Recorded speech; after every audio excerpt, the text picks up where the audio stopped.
is your latest African news. Guinea.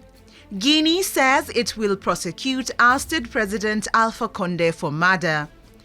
Guinea has said it would prosecute former President Alpha Conde, who was toppled in a military coup last September, for murder and other crimes committed during his time in office. Conde is among 27 former senior officials who face prosecution for murder, assassination, and complicity. Other alleged crimes include detention, torture, kidnapping, disappearances, rape, and other sexual abuse and looting. Conde, today aged 84, was ousted by mutinous soldiers amid anger at his successful bid for a third term. In 2010, he had become the first democratically elected president in the history of the Western African country.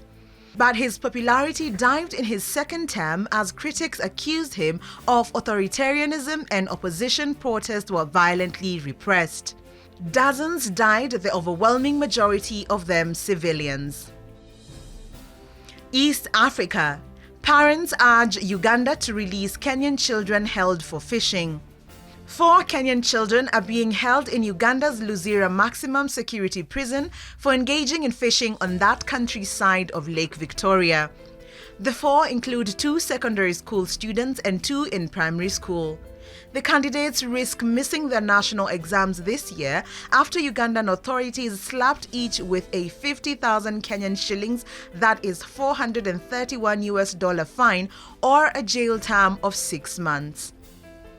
Efforts by their parents and guardians to have them released have been futile. It has been reported that the boys are living in dreadful conditions and are forced to work on farms with little food and no medication. The children were among 60 Kenyan fishermen arrested by Ugandan security officers on several beaches in Budalangi and Funyula on Lake Victoria in the last few months. Family members say the 4 who were presented in a Kampala court were found guilty of being in possession of illegal fishing gear. Kenya. Kenya trains its domestic workers in the Middle East about rights. Kenyan authorities are training domestic workers who accept jobs in the Middle East about their rights after years of abuse, including assault, rape, and death. Kenyan officials say at least 23 domestic workers have died while working in the Middle East since November. According to the labor officials, most of these deaths occurred in Saudi Arabia. Saudi officials have reported that all 23 of these deaths resulted from cardiac arrests.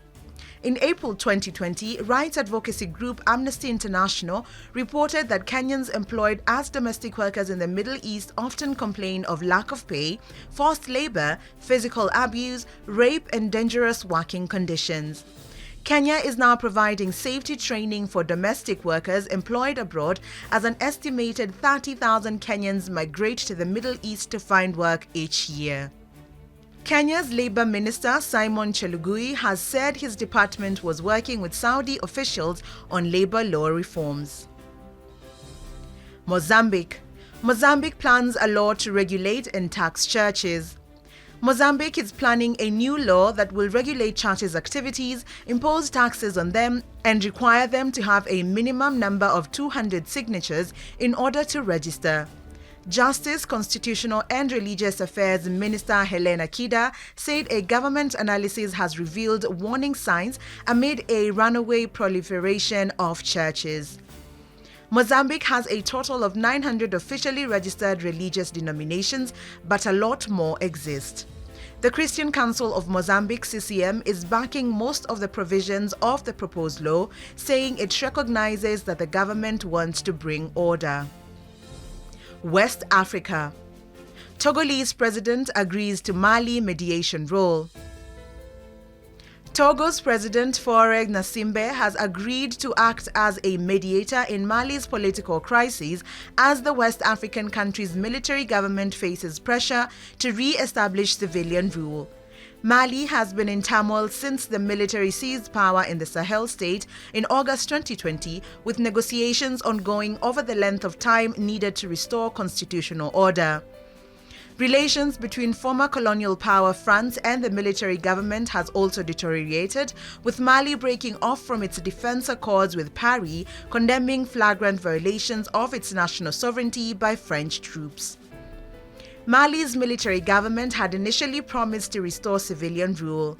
It was hit with sanctions after failing to meet a commitment to West Africa bloc ECOWAS to hold elections in February this year. Diop said because of the security situation in Mali and the need for reforms, the country would need 24 months to return to constitutional order. Thanks for watching. Please subscribe, follow, share and like our video. It's the best way of supporting us. And remember, Africa is watching.